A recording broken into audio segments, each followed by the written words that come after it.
ऐसे हमारे पूर्वजों ने भजन किया है।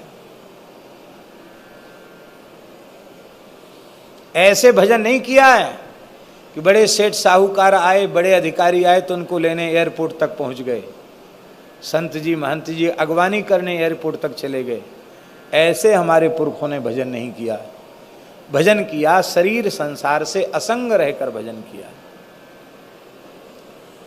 खाक चौक में पूज्य गुरुदेव पहाड़ी बाबा महाराज विराज रहे थे और नेपाल नरेश जो पधार गए, श्री वीरेंद्र वीर विक्रम शाहदेव जी, पूरा परिवार का परिवार समाप्त हो गया था, आपने सुना होगा। उनके दादा, संभवतः उनका नाम श्री महेंद्र वीर विक्रम शाहदेव जी था। नाम में हो सकता हमें कुछ भूल भी हो सकती है, लेकिन जहाँ तक हमें स्मृति में है तो महेंद्र जी ही नाम था उनका। वो आए यहाँ रंग जी के मंदिर में कोई उत्सव था, उसमें आए। उसमें अंग्रेजी जमाना था, देश परतंत्र था भारत, अंग्रेजी शासन था और बड़ी गरीबी थी। खाक चौक में भी बहुत, सभी जगह सामान्य स्थिति ही थी। खाक चौक में भी बहुत सामान्य स्थिति थी। आवश्यकता थी कि कहीं से कुछ व्यवस्था हो तो और बढ़िया हो, ऐसा था। और महेंद्र की जो दादी थी, पिता थे, वो पहाड़ी बाबा के शिष्य थे और पहाड़ी बाबा की कुछ उन राज परिवार की कुछ निशानी भी यहाँ थी। एक छोटी सी बात हम आपको बताएं। एक कटोरा ऐसे ही अंगड़ खंगड़ में पड़ा था, तो हमने सोचा पीतल का कटोरा है, इसको साफ करके भगवान की सेवा में भोग लगने के काम में ले लें। स्टील का तो है नहीं, पीतल का है। उसको बढ़िया से अमनिया किया तो वो बहुत चमकने लग गया। उसमें कुल चित्रकारी बनी थी।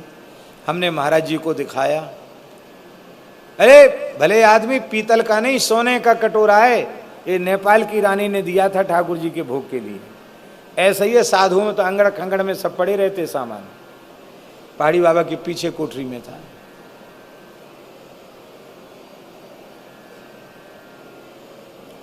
तो आवश्यकता भी थी कि नेपाल महाराज का गुरुद्वारा, तो उन्होंने संदेश भेजा। यहाँ के एक प्रधान पंडित जी आए, राजकीय सेवक के साथ खाक चौक में आए। बोले महाराज साहब पधारे हैं, नेपाल नरेश, श्री रंग जी के मंदिर में उत्सव है और आपको भी बुलाया है, आप वहाँ पधारें, राजा साहब आपका दर्शन करना चाहते हैं। महाराज बोले पंडित जी ये विद्या यहाँ मत चलाओ, जाओ यहाँ से। कहा क्यों?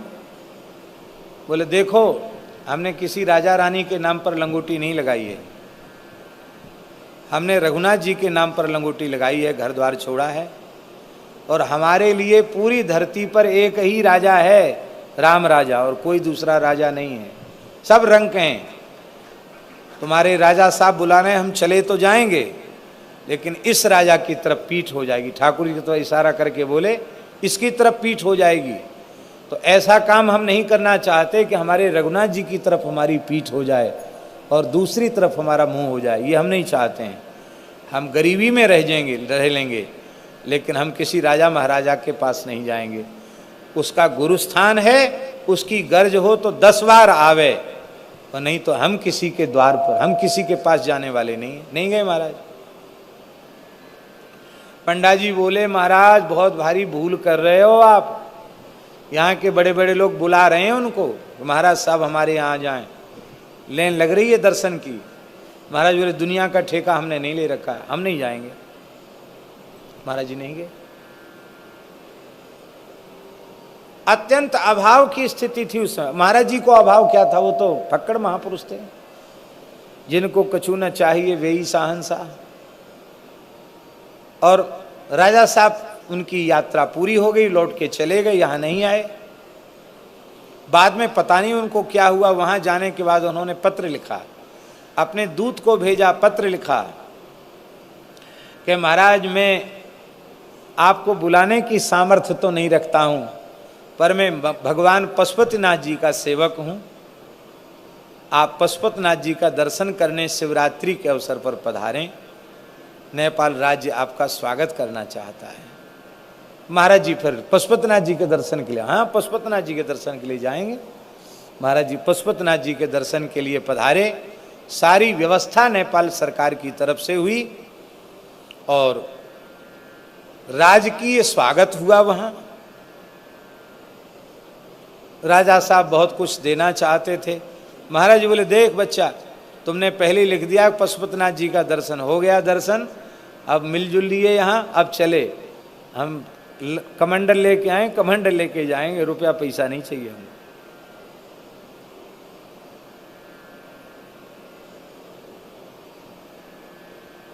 संतों का जीवन ऐसा होता है।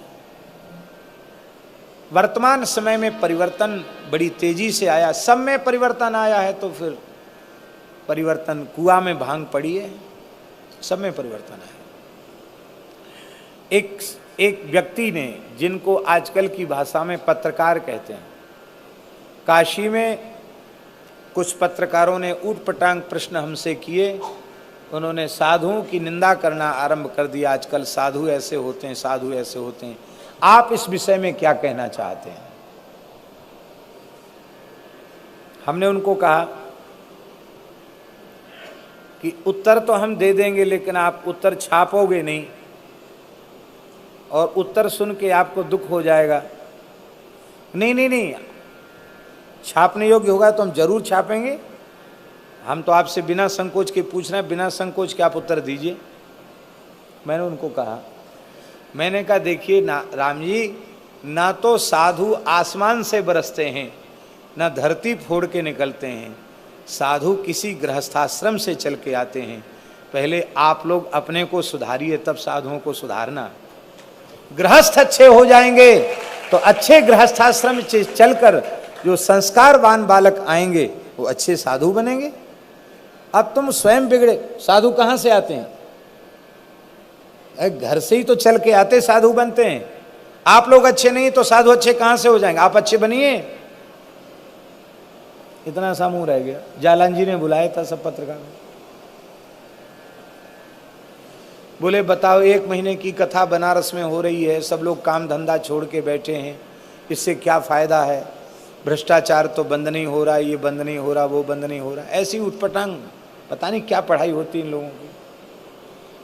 हम तो नाम से ही घबराते हैं, पता नहीं क्या कहने लग जाएं। हमने कहा देखिए, पहले आप हानि गिनाइए कि कथा कीर्तन लीला से क्या हानि है, इसके बाद हम लाभ गिनाएंगे। हानि तो वो एक भी नहीं गिना पाए, वही कहते रह गए कि भ्रष्टाचार। अरे भ्रष्टाचार बढ़ तो कथा से भ्रष्टाचार बढ़ रहा है, कीर्तन से बढ़ रहा है कि लीला से बढ़ रहा है? किससे बढ़ रहा है? ये तो आपका उत्तर गलत है।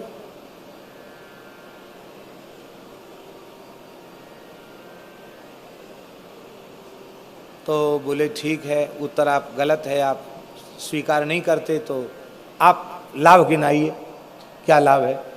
हमने कहा सबसे पहला लाभ तो ये है कि 3 घंटे 4 घंटे कथा में बैठने वाला व्यक्ति झूठ बोलने से बच जाता है। चोरी करता भले चोर हो, पर 3 घंटा चोरी से बच जाएगा। व्यसन करने वाला व्यसन से बच जाएगा, ऊट पटांग कामों से बच जाएगा। ये तो उसको लाभ, उतनी देर का लाभ तो उसको हो गया। फिर टेंट वाले को फायदा हुआ, लाइट वाले को फायदा हुआ, दोना पत्तल वाले को फायदा हुआ, पंसारी को फायदा हुआ, कपड़े वाले को फायदा हुआ, और पंडित जी को फायदा हुआ, ब्राह्मणों को वर्ण में बैठे उनको फायदा हुआ, संतों को फायदा हुआ। बताओ घाटा किसको हुआ? बताओ। और तुमको फायदा हुआ, तुम अखबार में छापोगे, सबको लिफाफा कपड़ा मिल रहा है। जयालन जी सबको मिठाई का डिब्बा दे रहे हैं, सबको कपड़ा दे रहे हैं, तुमको भी फायदा हो रहा। तुम कहते क्या फायदा? ये तो हुआ लौकिक फायदा।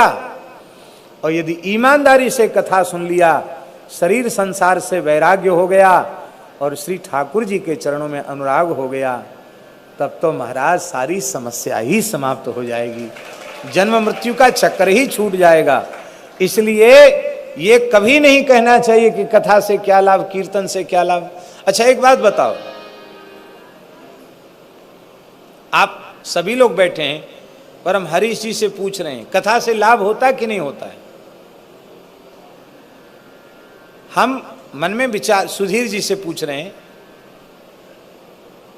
जीवन में किसी भी मनुष्य के इतना भी परिवर्तन आया है, यदि उसकी नाम जप में रुचि जगी है, कीर्तन में रुचि जगी है, गौ सेवा में, साधु सेवा में रुचि जगी है, उसके मूल में सत्संग है। हम आपको क्या बताएं, हम वहां तक पहुंचे नहीं हैं, हम उन्हें उन लोगों से साक्षात मिले नहीं हैं, पर पूज्य श्री पथमेड़ा महाराज जी ने कहा कि हमने संपूर्ण भारतवर्ष में गोदर्शन यात्रा की तो हजारों स्थल ऐसे मिले जहां लोगों ने कहा कि मलुक पीठ वाले महाराज जी की आपके यहाँ कथा हुई थी, उसको सुनकर हम लोगों ने गौशाला खोल ली।